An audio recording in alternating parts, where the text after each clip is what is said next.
બુદ્ધિ, શુદ્ધ વાતાવરણ, પછી વાતાવરણ સારું, વાણી વર્તન ઉજળું, પછી ખોટી લાઈન નહીં, દારૂ પીવા નહીં, મચ્છી મટન ખાવા નહીં, પછી સારી વાત કરવી, સારા સંસ્કાર રાખવા, પછી માતા પિતા ઘરના વડીલોને દુઃખી કરવા નહીં, પછી બાળકો છે એને નાનપણના સંસ્કાર મા બાપના હાથમાં હોય. નાનપણના સંસ્કાર સૌ બાળકોને ઉતરી જાય ને તો બાળકોના ભવિષ્ય સુધરી જાય.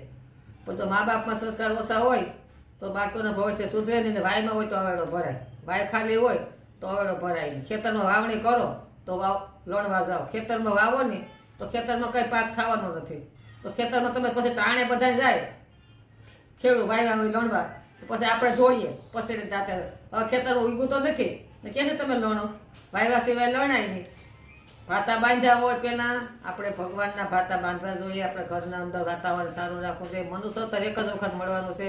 આ સમય સૂકી જાય ને તો આ ફરી સમય આવે નહીં. ગઈ પલ પેર આવતી નથી. પછી ધ્યાન ધર મન કરી લે જ્ઞાન, સુતા તને નિંદ્રા કેમ આવે? જો જાજી નિંદર હારી નહીં, જાજુ ખાવું સારું નહીં, પછી જાજુ આડેધડ બોલવું સારું નહીં, સારું ચાલવું સારું નહીં, પછી જાજુ આપણું વાતાવરણ જો પલટી જાય ને તો તમારી આખી જિંદગીનું પલટન ફરી જાય. આખી જિંદગી તમારી પાણીમાં જાય. આખો જન્મારો તમારો આખો વિષય તમે 100 વર્ષના થાવ કે 60 વર્ષના થાવ કે 70 વર્ષના થાવ કે 10 વર્ષના થાવ, તમારો જન્મારો આખો ફેલ થાય. તમારા જન્મારાની અંદર જો કાગડો છે એ કાળો ને કાળો, ગંગા જમનામાં નવરાય તો એ ડૂબકી મરે તો કાગડો બહારથી કાળો જ નહીં રહે, તો પગલો થઈને ધોરો હંસલો થઈને ન નહીં રહે. હંસલો મોતેડા જ ખાય. હંસલો એટલે માણસ. હંસલો કંઈ એવું નથી કે ઓલો હંસલો પાકો વર, આપણે માણસ હંસલો થઈ ગયો. તમે સારી વસ્તુ ખાઓ, સારું વાતાવરણ પ્રગટ કરો, પછી તમે પહેલેથી નાનપણના સંસ્કાર સારા હોય ને મા બાપના તો બાળકોને તરવાના સાધન છે. બાકી જો મા બાપના સંસ્કાર સારા ન હોય તો બાળકોને ડૂબવાના સાધન છે. બાળકોને છે ને આખો જન્મારો જીવન દોરાઈનો આખો ફેલ થાય. આપણે મા બાપ તો ખેલી લીધા હોય પણ બાળકોનું ભવિષ્ય સુધારવા માટે મા બાપને ધ્યાન રાખવું જોઈએ હંમેશા માટે.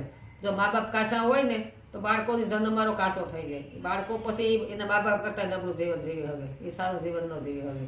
એનું કારણ છે કે પોતાને એના મા બાપ પાસે તો કલ્યાણ મળ્યું નથી, કંઈની પાસે કંઈ લાડ મળ્યા નથી, કોઈ કમાણી મળી નથી, પછી બાળકો લાડ લડાવ્યા નથી, બાળકોનું કોઈ ધ્યાન રાખ્યું નથી, તો પછી બાળકોને શું વિષય લેવો બોલ? એને પછી એની રીતે કેટલું લડે, પછી એને શું કરવું? આખો જન્મારો તો એનો આપણે છે. વરસાદ આવે તો આપણે ઓસરી ખુલ્લી હોય તો આપણે એને વાસોટી બાંધવું જોઈએ તો આપણે ઓસરી ખોલી રહી. પણ છોકરાઓ જો વાસોટીએ ન દઈએ તો છોકરા આખા પલટી જ જવાના છે હંમેશા માટે.